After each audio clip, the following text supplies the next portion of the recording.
নমস্কার বন্ধুরা, গ্লোব টিভির নতুন শো অন্তর কথা। যে সমস্ত বিখ্যাত মানুষজনকে আপনারা দেখেন, তাদের কিছু মনের কথা তো থাকেই, যা দর্শকদের সামনে তারা নিজেরা এবার বলবেন। সেই নিয়ে অন্তর কথা। আমি নন্দিনী আপনাদের সকলকে স্বাগত জানাই। নতুন বছরেও আপনাদের সকলকে স্বাগত। আজ যিনি অতিথি হিসেবে আমাদের স্টুডিওতে এসেছেন, কবি, গদ্যকার, অনুবাদক, গীতিকার এবং যার কবিতা কিংবা তার প্রেজেন্স আমাদের সকলের মনে একেবারে দোলা দিয়ে যায় এবং তার ভক্তের সংখ্যা কিন্তু অগণিত। হ্যাঁ, আপনারা নিশ্চয়ই চিন্তা করছেন কে? সাহিত্যের জগতেও কিন্তু এরকম মানুষজন আছে যার প্রচুর ফ্যান ফলোয়ার। তিনি আর কেউ না, শ্রী তন্ময় চক্রবর্তী। তন্ময়দাকে অনেক অনেক ধন্যবাদ জানাই আমাদের এই গ্লোব টিভির এই অনুষ্ঠানে আসার জন্য। আপনার মতো একজন ব্যস্ততম মানুষ, যিনি সরকারি অর্থ দপ্তরে রয়েছেন, তারপরে আবার এরকম কবিতার জগতে, মানে প্রেম আর শক্ত শক্ত জিনিসপত্র দুটো একসাথে জীবনে ব্যালেন্স করে চলছেন, সেই রকম একজন মানুষ কিন্তু আপনাদের সামনে এসছে এবং যার কথাই আপনারা, আমি একেবারে জানি যে একদম বোল্ড হয়ে যাবেন যার কথা শুনলেই। তিনি হচ্ছেন আমাদের তন্ময়দা। তন্ময়দা, কবিতার জগতে আপনি কিভাবে এলেন? প্রথমেই আমি গ্লোব টিভিকে এবং উপস্থাপিকা নন্দিনীকে এই অন্তর কথা অনুষ্ঠানে আমাকে আমন্ত্রণ জানানোর জন্য তাদের কাছে কৃতজ্ঞতা জানাচ্ছি। কবিতায় আসাটা আমার একটা হঠাৎ করেই এসে পড়া। সেটা হচ্ছে, আমি লুকিয়ে চুরি যে ছোটোখাটো কবিতা লিখতাম না তা নয়, কিন্তু এখানে কলকাতায় রূপক চক্রবর্তী আমাকে একদিন ম্যান্ডেভিলার গার্ডেন্সের 10 তলার ঘরে সুনীলদার যে রবিবারের আড্ডা বসতো সেইখানে নিয়ে আসেন। আচ্ছা, রূপক দা আজকে নেই আমাদের মধ্যে, তো সেইখান থেকেই একটা দুটো কবিতা লিখতে লিখতে সেখানে পিনাকি ঠাকুর, শিবাশিস মুখোপাধ্যায়, রূপক চক্রবর্তী, শ্রীজাত, এদের সকলকে দেখতে দেখতে শুনতে শুনতে আমি আমার যে লেখার স্বপ্নটা ছিল, যে একটু আধটু যা আমার খাতার পাতায় ছিল, তখন তো পেন দিয়ে, এখন তো অনেকে মোবাইলে কবিতা লেখে, একদম সেই পেন দিয়ে কবিতা লিখতাম। সেই পেনের কবিতাটা আস্তে আস্তে লেখা, খাতার পাতায় লেখাটা আস্তে আস্তে ছাপার, মানে যেগুলো আপনি মনের কথা লিখে রেখেছিলেন গোপনে, সেগুলো সব প্রকাশিত হলো বই আকারে, তাই তো? তা প্রথম কোন কবিতার বই প্রকাশিত হয়েছিল? খুব সম্ভবত রবীন্দ্রনাথকে নিয়ে। আমার প্রথমে দু একটা, আমার ঠিক মনে নেই, প্রথম একটা কবিতা আমার রবি ঠাকুর বলে একটি বই আমার প্রকাশিত হয়েছিল। হ্যাঁ, মানে আপনার রবি ঠাকুরের প্রতি একটা প্রেম আছে, আমরা জানি। সেটা নিয়ে একটা মজার গল্প আছে। আচ্ছা, বলুন। একদিন প্রচন্ড ঝড় বৃষ্টির দিন, তো রূপক চক্রবর্তী আমাকে নিয়ে গেছিলেন সুনীলদার কাছে, সুনীলদার বাড়িতে ম্যান্ডেভিলার গার্ডেন্সের 10 তলার ঘরে। সন্ধেবেলা 3-4টি আমার লেখা সুনীলদাকে রূপক চক্রবর্তী দেখান, যে সুনীলদা এরকম এই নতুন ছেলেটি কবিতা লেখে। তা সুনীলদা আমাকে বলেন যে তুমি 3-4টে কেন, তুমি রবীন্দ্রনাথ নিয়ে গোটা বইটাই করো, একটা গোটা বই কর। তা আমি লিখতে শুরু করলাম। তখন বললাম, সুনীলদা লিখবো, কে ছাপবে? বলে সে দেখা যাবে, আগে তুমি লেখো না। তারপর লেখার পর যখন বইটা ছাপা হলো, তখন আর সুনীলদা আমাদের মধ্যে রইলেন না। সেই জন্য আমি বইয়ের সূচনা কথায় লিখেছি যে কিছুটা পড়েছেন, বাকিটা আর কোনোদিনই পড়বেন না, তবু সুনীলদাকে। বাহ, চমৎকার আপনার এটা। আচ্ছা, আপনার এই যে কবিতা লেখা, তার থেকে আপনি আবার চলে গেলেন গদ্যতে, যদিও সমস্ত সাহিত্যেরই বিভিন্ন ফর্ম, তার থেকে আপনি আবার চলে গেলেন অনুবাদক। তা এই যে জার্নি আপনার, কবিতা, গদ্য, অনুবাদ, তার থেকে একেবারে ডিফারেন্ট হলো গান, গীতিকার। তো এই যে জার্নিটা, কবিতা, গদ্যকার, অনুবাদক থেকে গীতিকার, এই জার্নিটার কথা একটু ছোট্ট করে আমার দর্শক বন্ধুদের বলুন। গদ্যকারের গানের ব্যাপারটা আগে বলি, যে সকলকে জানাই যে আজকের দিনে যখন আমি এই ইন্টারভিউ চলছে তার একদিন বাদেই প্রকাশিত হবে একটি সিনেমা আসতে চলেছে, কীর্তনের পর কীর্তন। সেই সিনেমায় আমি একটি গান লিখেছি, যা গীতিকার, এবং সপ্তক সানাই, যে খুব এই সময়ের একজন উদীয়মান তারকা, মিউজিক ডিরেক্টর এবং সিঙ্গার, ও গানটায় সুরারোপ করেছে, এবং অঙ্কিতা ভট্টাচার্য এখন খুব নামী গায়িকা, ও গানটা গেয়েছে সিনেমায়। গানটা ইউটিউবে, ইনস্টাগ্রামে সব জায়গাতেই এসে গেছে। কিন্তু তার আগেও আমি ওটিটি সিরিজের জন্য গান লিখেছি, সুরঙ্গনা গান লিখেছিল। এখন আস্তে আস্তে ধীরে ধীরে সিনেমায় একটা দুটো গান লেখার, এবং এই গোটা বিষয়টা আমাকে উৎসাহ দিয়েছে আমার এই ছোট ভাইয়ের মতো একজন মিউজিক কম্পোজার, সপ্তক সানাই। ও আগে অনেক ভালো ভালো সিনেমায় গান ও মিউজিক ডিরেকশন দিয়েছে, সেটা। আর গদ্য লেখার ঝোঁকটা আমার মনে করতে পারেন যে আপনারা সকলেই গল্পকার প্রচেতগুপ্তর নাম জানেন। প্রচেতদা আমাকে দিয়ে গদ্য প্রচুর লিখিয়েছেন এবং আনন্দবাজার পত্রিকাতেও বেশ কিছু লেখা, আমি সানন্দাতে কিছু লেখা এক সময় আগে লিখেছিলাম, আনন্দমেলাতেও একটি দুটি লেখা এবং আনন্দ লোকে একটি দুটি লেখা, এরকম লিখতে লিখতে। আপনার গদ্যতে কোন ধরনটা, মানে শিশুদের জন্য লিখতে ভালো লাগে নাকি প্রেম ঘটিত লিখতে ভালো লাগে নাকি রহস্য রোমাঞ্চক, কোনটা ভালো লাগে আপনার? প্রেম ঘটিত লোকে লেখা এত বেশি বাজারে ছেয়ে গেছে, প্রেম নিয়ে আর নতুন করে কি লিখবো। তা আমি নানান ইতিহাস ধর্মী বিষয় লিখতে ভালোবাসি এবং আমার একটি বই 2024 সালের বইমেলাতে প্রকাশিত হয়েছিল, চক ডাস্টার। সেটা হচ্ছে যে এই যে আনন্দবাজার এই সময়, তারপরে আজকাল, তারপরে সানন্দা, এই সমস্ত জায়গাগুলোতে যে লেখাগুলো আমি লিখেছিলাম সেগুলোকে একত্রিত করে আমরা, এবং গঙ্গাসাগর আসছে, গঙ্গাসাগর নিয়ে অনেকদিন আগে আনন্দবাজার পত্রিকায় আমি একটি লেখা লিখেছিলাম রবিবাসরীতে, সেই লেখাটি ওই বইটিতে ছিল। তো নাম দিয়েছিলাম চক ডাস্টার, আমরা চক দিয়ে লিখি আর ডাস্টার দিয়ে মুছে দিই। হ্যাঁ, সেই সব ধরনের লেখাগুলোকে নিয়ে আমার প্রথম গদ্যের বই বেরিয়েছিল গত বছর। আচ্ছা, ওই আপনার যে 14টা মোটামুটি বই আছে তার মধ্যে বোধহয় এটা শেষতম বই এবছর বইমেলাতে। না, শেষতম বই হচ্ছে আমার 3 ফর্মার প্রেম। এই যে আপনি বলছিলেন প্রেমের কবিতা, 48টি প্রেমের কবিতা, সবকটাই নানা ধরনের প্রেম আছে না, এই যে পরকিয়া, তারপরে ধরুন ব্রেকিং, ব্রেকআপ। আচ্ছা, এই যে প্রেমের কবিতা আপনি লেখেন, এগুলো কি নিজের ওপর হওয়া কোনো ঘটনা থেকে নাকি এমনি লেখেন? খুব মজার প্রশ্ন। সেটা হচ্ছে যে প্রেম, রবি ঠাকুরের একটা কথা আছে যে গোপনে প্রেম রয়না ঘরে আলোর মতো ছড়িয়ে পড়ে। একদম। তা সেসব ছড়িয়ে পড়া প্রেম, সেগুলোকে নিয়েই কবিতাগুলো লেখা। মানে যত ধরনের ভালোবাসা হয়, প্রেম মানে তো ভালোবাসা। একদম। প্রেম নানা ধরনের হতে পারে, ছেলের সাথে মেয়ের প্রেম হতে পারে, নিজের মায়ের সাথে প্রেম হতে পারে, মেয়ের সাথে হতে পারে, বান্ধবীর সঙ্গে হতে পারে, স্ত্রীর সঙ্গে নতুন করে প্রেম হতে পারে, বন্ধুর সঙ্গে প্রেম হতে পারে। প্রতিদিনই যদি আপনি স্ত্রীকে নতুন ভাবে দেখেন তাহলে নতুন নতুন ভাবে রবি ঠাকুরের গানই আছে, তোমায় নতুন করে পাবো বলে হারাই বারে বারে। আমরা প্রেমের কথাতে যখন আছে, একটা প্রেমের কবিতা শুনে নি ছোট্ট করে। হ্যাঁ, এই যেমন শীত পড়েছে, শীতে আমরা হু হু করে কাঁপছি, কিন্তু তা সত্ত্বেও প্রেমের কোনো ঘাটতি পড়েনি। প্রতিটা কফি হাউসে, কফি শপে দেখবেন ঠান্ডার জন্যই তো কফি শপে গিয়ে ক্লোজলি বসে কফি খেলে, কিন্তু সেখানে বিপদও আছে, সেখানে কাচের মধ্যে দিয়ে দেখা যায় কার সাথে বসেছে। গোপনে করা খুব মুশকিল। এখন কলকাতায় গোপনে প্রেম করবার জায়গার খুব অভাব না, যাদের স্বভাব প্রেম করা তারা ঠিক খুঁজে নিতে পারে। আমরা এই শীতকালের পরই বসন্তকাল আসছে, বসন্তে প্রেম আমাদের সকলের ফুটবে, সারা বছরই থাকে। আমি আমার শেষ কবিতার বই যেটি প্রকাশিত হয়েছিল আনন্দ পাবলিশার্স থেকে গত বছর, 3 ফর্মার প্রেম, সমস্তটা 48টি কবিতাই প্রেমের। কাজেই তার থেকে আমি একটি কবিতা পড়ছি, বাসন্তিকা। ফর্সা গালে মেঘের মতো আবির, আড়াল থেকে তোমায় দেখতো যারা, এখন তারা বৃক্ষ হয়ে গেছে, অথচ তুমি কাঁপিয়ে যাচ্ছ পাড়া। ঘাড়ের কাছে গোলাপি রঙের আভা, ছাদের থেকে দেখছিল যে কিশোর, গীত গোবিন্দ সবটা শোনা হলে ডেকেছ তাকে, নামটা যেন কি তোর? চোখে তোমার 100 রঙের ঝাড়ি, পিচকারিটা লুকোনো কোথায় জানি, কাউকে তুমি না বলো না ঠিকই, ঝুলিয়ে রাখো, ওটাই তো মাস্তানি। পূর্ণিমা চাঁদ তোমার শরীর জুড়ে, জ্যোৎস্না রঙের মায়ার কারসাজি, রং আসলে মন ভোলানো খেলা, প্রেম রাখে তাই বসন্তকে বাজি। আকাশ জুড়ে মাইক্রোফোনে ডাকনাম, রঙের খেলাও বেহিসেবে বাধা, অনেক দূরে শান্ত নদীর জলে খেলছে হরি, শ্রীকৃষ্ণ আর রাধা।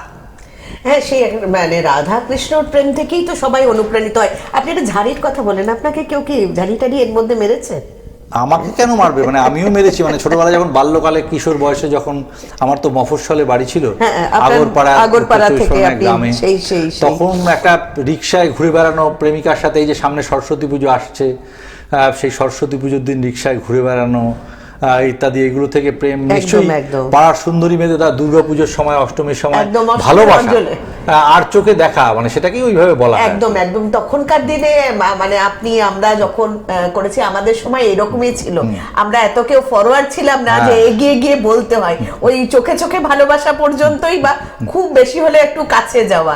কিন্তু এখন তো যারা প্রেম করে তারা ভীষণ বললেই প্রেম করে, কিন্তু সেই প্রেম আমাদের সময় ছিল না। আচ্ছা একটা কথা বলি, যে আপনি যখন আলোচনা করেন, কারণ আলোচক হিসেবে আপনি বিভিন্ন জায়গায় গিয়েছেন, মানে ওয়েস্টার্ন অস্ট্রেলিয়া থেকে আরম্ভ করে American centre Kolkata, Alliance Francaise the Bengali, তারপরে বিশ্বভারতী, কলকাতা লিট ফিস্ট, জাতীয় কবিতা উৎসব ঢাকা, প্রচুর দেশে বিদেশে প্রচুর জায়গায় গেছেন।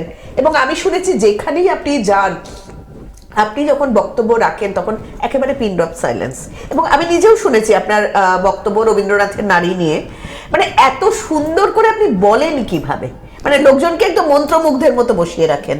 প্রথমত ব্যাপার হচ্ছে রবীন্দ্রনাথ নিয়ে বলতে গেলে আমি বলি না, রবীন্দ্রনাথ তো একাই নায়ক। তিনি যা লিখে গেছেন সেটাকেই আমরা জেনে বুঝে ভালো করে বলার, পরিবেশন করার চেষ্টা করি, জানা অজানা কিছু জিনিস। যেমন আপনি বললেন যে ওয়েস্টার্ন অস্ট্রেলিয়া পোয়েটস মিটে যেখানে গিয়েছিলাম পার্থে গত বছর অস্ট্রেলিয়াতে, সেখানে আমার বিষয় ছিল Tagore an eternal poet. Rabindranath কেন একজন শাশ্বত কবি, বার্ড অফ বেঙ্গল। তাতে আমি একটা 10 মিনিটের একটা ভিডিও প্রেজেন্টেশন দেখিয়েছিলাম এবং তারপরে আমি রবীন্দ্রনাথ ঠাকুর নিয়ে বলা শুরু করি। যেটা বলাটা আমাকে ট্রিগার করলো, ইন্সপায়ার করলো। সেখানে 39-50টা দেশের এরকম কবি রয়েছে, একজন ব্রাজিলিয়ান কবি ছিলেন, খুব সুন্দরী দেখতে। তো আমি যখন স্টেজে উঠেছি তখন দেখছি মঞ্চের গোটা বিরাট একটা পর্দা জুড়ে প্রায় 20 ফুট বাই 15 ফুট একটা রবীন্দ্রনাথের ছবি। রবীন্দ্রনাথ বসে আছেন, বাঙালি কবি, এবং পিছনে লেখা আছে Tagore the bird of Bengal. আমার গোটা ঘটনায় শরীরে একটা রোমাঞ্চ খেলে গেল, এবং তারপরে আমি যে কি বললাম সেটা আমি নিজেই মনে করতে পারি না। এবং আপনি যদি বলেন তাহলে একটা কবিতা ওখানে যেটা পড়েছিলাম, যেভাবে যেটা শোনাই, তার কিছুটা ইংরেজি অনুবাদ আছে, কেননা সেখানে অন্য দেশের কবিরা ছিলেন। এবং রবীন্দ্রনাথের সঙ্গে এই যে বিদেশি কবি লেখকদের একটা মিলন এবং তার কবিতা ছড়িয়ে যাওয়া, সেই নিয়ে আমার একটা লেখা আছে। সেই লেখাটাকে আমার নিজেরই মনে হয় একটা আশ্চর্য লেখা। আচ্ছা, সেটা দিয়েই ওখানে শুরু করেছিলাম পড়তে, তারপরে কথাবার্তা। সেটা আমি যদি একটুখানি আমরা শুনতেই পারি, খুব কম, কারণ আমাদের সময়টা তো খুব কম, যার জন্য ইচ্ছে থাকলেও সবটা হয়তো আমাদের পক্ষে একবারে শোনা সম্ভব না। নিশ্চয়ই আপনার এটা আমরা মাঝে মাঝেই শুনবো এবং আপনাকে আমরা মাঝে মাঝে স্টুডিওতে ডাকবো। এখন একটুখানি আমরা শুনতেই পারি। কবিতাটা হচ্ছে রবীন্দ্রনাথ ঠাকুর উইলফ্রেড আওয়েনকে নিয়ে। যুদ্ধে, কবিতাটির একটি ছোট্ট সূচনা আছে। যুদ্ধে তরুণ কবি উইলফ্রেড আওয়েনের অকাল মৃত্যুর পর তার মা সুজান এইচ আওয়েন রবীন্দ্রনাথ ঠাকুরকে একটি চিঠি লেখেন। তাতে তিনি জানান যে তার বড় ছেলে উইলফ্রেডের পকেট বইতে একটি কবিতা লেখা ছিল, what my eyes have seen, what my life received, আর আনসারপাসেবল। নিচে নাম লেখা রবীন্দ্রনাথ টেগর। ভাবুন, একটা যুদ্ধক্ষেত্রে একজন সৈনিকের পকেট থেকে, কবি এবং সৈনিক উইলফ্রেড আওয়েনের পকেট থেকে বেরোচ্ছে রবীন্দ্রনাথ ঠাকুরের অনুবাদিত কবিতা। আমি একটু ইংরেজিটা বলি তো, বাংলাটা। There is a news that there may be a ceasefire between the two sides. Inside the trench, it's dark. Frequent amounts of friction with the trigger have rendered to callous fingers. Don't know whether these hands can write poetry anymore. বেতার বার্তা এসেছে, দুপক্ষের মধ্যে নাকি চলেছে যুদ্ধবিরতির কথা। ট্রেঞ্চের ভিতরে আবছা অন্ধকার, ট্রিগারে হাত রেখে রেখে দুটো আঙ্গুলে কড়া। জানি না এ হাত দিয়ে আর কবিতা লেখা যাবে কিনা। দিনের পর দিন কেবল বিস্ফোরণ আর ভারী বুটের শব্দ, নিঃশব্দ সাপদ, সরীসৃপ, অন্তরাল, ওঁত পাতা। যে কোনো মুহূর্তে সবুজ পাতার আড়াল থেকে ছুটে আসতে পারে বুলেট। প্ল্যাটুন পাল্টালে পাল্টে যাচ্ছে বন্ধুরাও। বিগত কয়েক মাসে কোনো কবিতার বই দূরে থাক, খবরের কাগজও চোখে দেখিনি। আচ্ছা কবি, বলতে পারো কেন যুদ্ধ হয়, কেন এত রক্তপাত? ঘুম আসে না, মনে পড়ে সমুদ্রের সঙ্গে কথা বলা নদী আর নিশ্চুপ পাহাড়। কেন যে হঠাৎ তোমার কবিতার কথা মনে পড়ল যুদ্ধে যাবার দিন? রৌদ্রে ঝলমল করছে সমুদ্রের জল, মায়ের সঙ্গে বোধহয় শেষ দেখা। হঠাৎই মনে পড়ল সেই আশ্চর্য লাইন। নির্ভয়ে সাঁজোয়া গাড়িতে উঠে পড়লাম। কুয়াশায়, অন্ধকারে, নৈশব্দ ভেদ করে মাঝে মধ্যে গুলির শব্দ। পকেট বই খুলে লিখে রাখছি সেই আশ্চর্য লাইন, এবার নিশ্চিন্তে যাব রাত্রি পাহারায়। বাহ, অসাধারণ অসাধারণ, এত সুন্দর। আমি জানি যে বেশিরভাগ কবিরা সুন্দর করে বলতে পারে না, কিন্তু আপনি অসাধারণ ভাবে বলেন, এটা রহস্যটা কি? এর কোনো রহস্য নেই। প্রচুর কবিতা লিখতে গেলে যেমন অনেক কবিতা পড়তে হয়, না পড়লে লেখা যায় না, তেমনি কবিতা বলতে গেলেও কবিতা শুনতে হয় প্রচুর। এখানে যারা যারা শব্দকে ফুটিয়ে তোলেন, যারা আবৃত্তিকার এখানে অনেকে আছেন, তাদের কবিতা আমি ছোটবেলা থেকে খুব মন দিয়ে কাজী সব্যসাচী থেকে শুরু করে প্রদীপ ঘোষ, পার্থ ঘোষ, গৌরী ঘোষ, এমনকি ব্রততী বন্দ্যোপাধ্যায়, এদের বহু অনুষ্ঠানে গিয়ে আমি তারা কেমন করে একটা কবিতাকে ফুটিয়ে তোলে, একটা নির্মাণ করে কবিতা মঞ্চে, সেটা আমি খুব ভালো করে শুনেছি। শব্দকে চেনানোই তো একজন আবৃত্তিকারের কাজ। একদম। যেমন কবির যেমন লিখে কাজ, তেমনি একজন আবৃত্তিকার মনে হয় শব্দকে চেনানোই তার কাজ। একদম, মানে কবি যেটা লিখছে সেটা দর্শকদের মনে ফুটিয়ে তোলা হচ্ছে আবৃত্তিকারদের কাজ। সেইটা আমি একটু খুঁজি, যে আমি শেখার চেষ্টা করি, প্রতিনিয়ত আমি শিখি। এই যে প্রতিনিয়ত আপনি শেখেন বলছেন, যারা নতুন প্রজন্মের কবিরা কবিতা লিখছে তাদেরকে আপনি কি বলবেন? নতুন প্রজন্মের কবিরা, আমি যা কবিতা পড়ি, আমি নিয়মিত কবিতা পড়ি, খুব ভালো লিখছেন। আচ্ছা, খুব ভালো লিখছেন, তারা সময়ের সাথে পাল্লা দিয়ে লিখছেন। একদম। তাদের পড়াশোনা যথেষ্ট ভালো, যারা সত্যি ভালো লেখেন, এবং তাদের থেকেও আমি শিখি যে তারা কেমন করে কবিতা লেখেন। একদম, সেটা তো সব সময় আছে, সবার আমি ছাত্র, সেটা কথা না। কথাটা হচ্ছে এই যে বললেন নতুনরা বেশ ভালো লিখছে, আপনি কি মনে করেন এই যে যারা নতুন ভাবে লিখছে, এই লিখে পেটের ভাত? না, কবিতা লিখে কেন, কোনো কিছু লিখেই, মানে গদ্য লিখে বা কিছু করেই বা গান লিখেও পেটের ভাত রোজগার করার মতো পরিস্থিতি এখনো আমাদের এখানে হয়েছে বলে আমার ব্যক্তিগতভাবে মনে হয় না।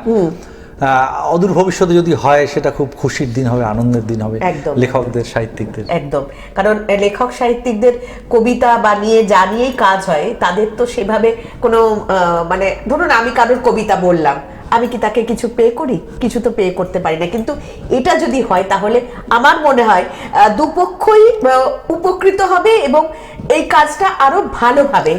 সেটা ঠিকই বলেছেন, তবে কবি যখন কবিতা লেখেন তখন তিনি নিজের আনন্দে লেখেন। একদম, তার কবিতা কেউ আবৃত্তি করবেন, সেখান থেকে সে রোজগার করবে, এত দূরের দিকে তাকিয়ে তারা লেখেন। হয়তো কোনো কবি করেন, আমি জানি না, কিন্তু মনে হয় না। কবি নিজের আনন্দেই লাইন যা মাথায় আসে লেখেন। এবং আবৃত্তিকাররাও, এবং কবিতা ঠিক লেখা যায় না, কবিতা কিন্তু নির্মাণ শিল্প নয়। কবিতা কখন আসবে কেউ জানে না। ঠিক না, কিন্তু অনেক সময় আজকাল শুনছি যে কবিতা লেখাও নাকি, কিভাবে কবিতা লেখা যায় সেটা নাকি বই পাওয়া যাচ্ছে। আমি ঠিক জানি না কবিতা কিভাবে লেখা যায়, সেই বই থাকলে আমি প্রথম কিনে একটু পড়তে চাই যে কবিতা কিভাবে লেখা যায়।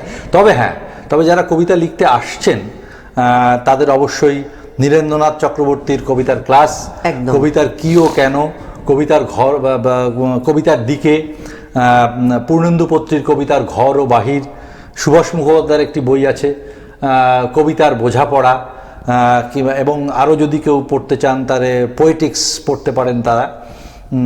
এই বইগুলো আমার মনে হয় একটু তাদের পড়া যায়। ছন্দ শিখতে গেলে আমাদের তো পড়তেই হবে। প্রবোধচন্দ্র সেনের ছন্দের বই, রবি ঠাকুর বইটা পড়তে পারেন, কিন্তু নীরেন্দ্রনাথ চক্রবর্তীর ছন্দ শিখতে গেলে, কবি যদি ছন্দে লিখতে চান, তাহলে এই বইগুলোকে অবশ্যই, এগুলো আমাদের সামনে একটা ধ্রুবতারার মতো দাঁড়িয়ে আছে। দেখুন, যে কোনো জিনিসই তো শেখা না হলে সেটা করতে পারবে না। আমরা যে আজকাল কথাবার্তা বলি, আমরাও তো অ আ ক খ শিখে তবে না এসে কথা বলছি। তো সেরকম যে কোনো শিল্পের ক্ষেত্রেই পড়াশোনাটা খুব করা দরকার। লিমেরিক একটা 5 লাইনের একটা বিশেষ ধরনের ফর্ম। আয়ারল্যান্ডের সৈনিকরা যখন যুদ্ধ শেষে বাড়ি ফিরছিল, আয়ারল্যান্ড একটা ছোট্ট শহর, সেখানে একটা লিমেরিক বলে একটা নদী আছে, শহর আছে, তার পাশ দিয়ে যখন ফিরছিল তখন তার একটা লাইন বলছিল, সম্ভবত এটা, will you come up to limerick or let us come up to limerick. ওই যে 5 লাইনের লেখা, প্রথম, দ্বিতীয় এবং পঞ্চম লাইনের মধ্যে অন্তমিল, এবং তৃতীয় এবং চতুর্থ লাইন যদি ছোট হবে ওইগুলো থেকে, এই যে স্ট্রাকচারাল ব্যাপার, লিমেরিক লিখতে গেলে তাকে তো সেটা শিখতেই হবে, না হলে সে কিরকম ভাবে লিখবে। ঠিক, মানে তরুণ প্রজন্মের কাছে আপনি ভীষণ জনপ্রিয় একজন, তো সেইটা আপনি আমাদের যদি একটু কিছু বলেন, যে এই যে তরুণ কবিরা বা ফ্যান ফলোয়ার আমরা যেটা বলি, আপনার সেটা মহিলা ফ্যান ফলোয়ার প্রচুর বেশি শুনেছি, এটার রহস্যটা কি? আপনি যেমন শুনেছেন, শোনা কথা সবসময় বিশ্বাস করা ঠিক না, শোনা কথা সবসময় বিশ্বাস করা ভালো হবে না। ফ্যান জনপ্রিয় কিনা জানি না, তবে কবিতা বলতে ভালোবাসি, লিখতেও ইচ্ছে করে খুব, এবং সেই কবিতা শোনার জন্য একজন শ্রোতা বা পাঠকও যদি আমাকে তার পাঠ প্রতিক্রিয়া জানান যেটি ভালো লেগেছে, তাহলে আমার সেদিনটা খুব ভালো কাটে। না আচ্ছা, অনেক সময় শুনেছি যে এই যে যারা কবি বলতে আগে যেরকম একটা পায়জামা পাঞ্জাবি কোনো রকম মানে পোশাক আশাকের ঠিক নেই, একটা রবীন্দ্রনাথ ঝোলা নিয়ে ঘুরে বেড়াতো, কিন্তু আজকের বর্তমান কবিরা কিন্তু সেরকম না, অনেক স্মার্ট ড্যাশি। না, পাজামা পাঞ্জাবি পরলেও স্মার্ট হয়। রবীন্দ্রনাথ স্মার্ট ছিল, মানে একটু আনমনা, মানে আধুনিক পোশাক। হ্যাঁ, মানে আধুনিক পোশাক অতটা ছিল না, তারা একটু আনমনা ভাবে চলতেন, কথা বলতেন সেরকম। কিন্তু বর্তমানে যাদের আমরা দেখছি তারা ভীষণ গোছানো। হ্যাঁ, এইটা আরেকটা যেটা কথা, সেটা হচ্ছে অনেক সময় পরিবার থেকে সহযোগিতা আসে না। আপনার ক্ষেত্রে কি সেরকম কোনো? আমি পরিবার থেকে সবচেয়ে বেশি সহযোগিতা পাই, মানে সবচেয়ে বেশি সহযোগিতা পরিবার থেকে পাই বলেই এই আমি লেখালেখিটা করতে পারি। এবং কবি বা লেখক যিনি লেখেন তার পরিবার যদি তার পিছনে, বন্ধু বান্ধব, শুধু পরিবার নয়, পরিবার, আমার কাজের ক্ষেত্র, আমার আশেপাশের বন্ধু বান্ধব প্রত্যেকে আমাকে ভীষণভাবে উৎসাহ দেন এবং সহযোগিতা করেন বলেই আমি অন্তত 2 লাইন লিখতে পারি। আরেকটি কথা, যে আপনার মেয়ে তো যাদবপুরে MA পড়ছে, ও কি নিজের মনের কথা কলমে লিপিবদ্ধ করতে মানে করছে? আমি 2-1টি বিষয় দেখেছি। আমি এখনকার মেয়েরা অনেক ছেলেমেয়েরা অনেক এগিয়ে আছে, অনেক স্মার্ট আপনার ভাষায়। তারা এখন যেভাবে ভাবে সেই ভাবনাটা আমি ধরার চেষ্টা করি, সবসময় তো ধরতে পারি না। এখন কে কি করবে এটা সময় বলে। না, কে কি করবে না, মানে ধরুন আমরা যেটা বলি অনেক সময় পরম্পরা বা যেরকম ভাবে আমি বড় হচ্ছে, ধরুন আমার বাড়িতে একটা সাংস্কৃতিক পরিবেশ থাকে। হ্যাঁ, পরম্পরা অবশ্যই আছে। সে যাদবপুর মেসি ড্রামা ক্লাবে নিয়মিত অভিনয় করে এবং দিল্লিতে গিয়ে বেশ কিছু অভিনয়ও করেছে, এবং নাটক 3-4টি সে নিজে লিখেওছে, এবং সেই নাটক মঞ্চস্থ করেছে। এটা তো তবে তো মানে আপনার ধারাটা তার মধ্যে মানে প্রবাহিত হয়েছে, সে কবিতা না হোক ড্রামা হোক একই ব্যাপার, সাহিত্যের একটা ধারা নিয়ে তো সে কাজ করছে। আপনার কোনো অপূর্ণ শখ? আমার অপূর্ণ শখ সেটা পূরণ করা সম্ভব নয়, কারণ আমি একবার আবার সেই, মানে আপনি কি রবীন্দ্রনাথকে দেখবেন এরকম একটা শখ নাকি? আমি আমার ছোটবেলার দিনে ফিরে যেতে চাই। খুব অলস ভাবে ঘুম ভাঙবে, এবং তারপরে অনেক দূরের রাস্তায় শীতকালে হাঁটতে হাঁটতে চলে যাব, সেখানে গরম জিলিপি খাবো, দুপুরটা খুব আনন্দ করে ঘুমাবো। আমি ছোটবেলাটাকে ভীষণ মিস করি, এবং আমি ছোটবেলাটাকে ভীষণ রকম ফিরে পেতে চাই। ছোটবেলা তো আমরা সবাই ফিরে পেতে চাই, কিন্তু মানে ছোটবেলার দিনগুলো কাটিয়েই তো আমরা এগিয়েছি। আমরা কেউই জানি না যে এই বড় হতে হতে আমাদের ভালো লাগা, ছোটবেলা সব একটা একটা করে পাতার মতো ঝরে পড়ে যায়। তো সেইটা তো অবশ্যই আমরা সবাই ফিরে পেতে চাই, কিন্তু এছাড়া মানে যে কাজটা আপনি করতে চেয়েছেন এখনো পর্যন্ত করতে পারেননি। খুব ভালো লেখা লিখতে চাই, একটা ভালো কবিতা সারা জীবনে অন্তত যেন একটা ভালো কবিতা বা একটা ভালো গদ্য এরকম একটা কিছু লিখে যেতে পারি, যাতে একটা ভালো অন্তত। মানে যেগুলো লিখেছেন সেগুলো লেখা নয়? সেগুলো লিখেছি, পড়েছে, কিন্তু যেটা আমি ঠিক লিখতে চাই মানে আপনার মনের মতো লেখা এখনো, সেটা অবশ্যই এসে যাবে। আপনি এত সুন্দর লেখেন, সেটা আমাদের কাছে আপনার সবকটা লেখা অত্যন্ত দামি। আরেকটি মানে লাস্ট প্রশ্ন, আমার সময় একেবারেই শেষ, সেটা হচ্ছে আপনি এরকম হিরোর মতো দেখতে, আপনি কি সিনেমা করবার কোনো অফার পাননি? না, আমি কোনোদিন কোনো সিনেমা করার অফার পাইনি, আর পাইনি, আর আমি হিরোর মতো দেখতে নই। না, অবশ্যই আপনি, এটা তো আমার দর্শক বন্ধুরা বলবে, আমরা নিজেরা বলবো যে আমরা এরকম, কিন্তু একটা গ্ল্যান্স আপনি অবশ্যই হিরো হতে পারেন। প্রসঙ্গে বলে রাখি যে আমার অনেক বন্ধু বান্ধব সিনেমা থিয়েটার করেন, অভিনয় করেন, অভিনেতা অভিনেত্রী, আমার অনেক বন্ধু এবং বান্ধবীও রয়েছে। আমি দেখেছি সেটা বেশ কঠিন জীবন, মানে তাদের জীবন বেশ একটা কঠিন সময়ের মধ্যে দিয়ে তারা যায়, এবং তাদের লড়াইটা, আমাদের জীবনেও লড়াই আছে তাই না, কিন্তু লড়াই তো প্রত্যেকের জীবনে আছে, এক একজনের স্টাইলটা একরকম। আপনি যেরকম এই অর্থ দপ্তরে কাজ করেন, আবার এত সুন্দর সাহিত্যের জগতে রয়েছেন, এই বিচরণটা আমাদের অত্যন্ত ভালো লেগেছে, কিন্তু সময় আর নেই, তাই এই বিষয়টা নিয়ে আমরা পরে কোনোদিন আলোচনা করব। আপনি যে আপনার গুরুত্বপূর্ণ সময় থেকে আমাদের কিছু সময় দিয়েছেন, তার জন্য অনেক অনেক ধন্যবাদ আপনাকে। আপনার যে লেখাটা এখনো লেখা হয়নি, সেই লেখাটা শীঘ্রই আপনার কলম দিয়ে বের হোক, এই শুভেচ্ছা। নতুন বছর আপনার খুব ভালো কাটুক। আমরা কবিকে এবার ছেড়ে দেব, আবারও কখনো কবিকে পেলে আমরা আবারও এরকম আড্ডায় থাকবো। এই আশা দিয়ে আজকের অনুষ্ঠান আমি নন্দিনী এখানেই শেষ করছি। প্রত্যেকে ভালো থাকবেন। নমস্কার। নমস্কার বন্ধুরা,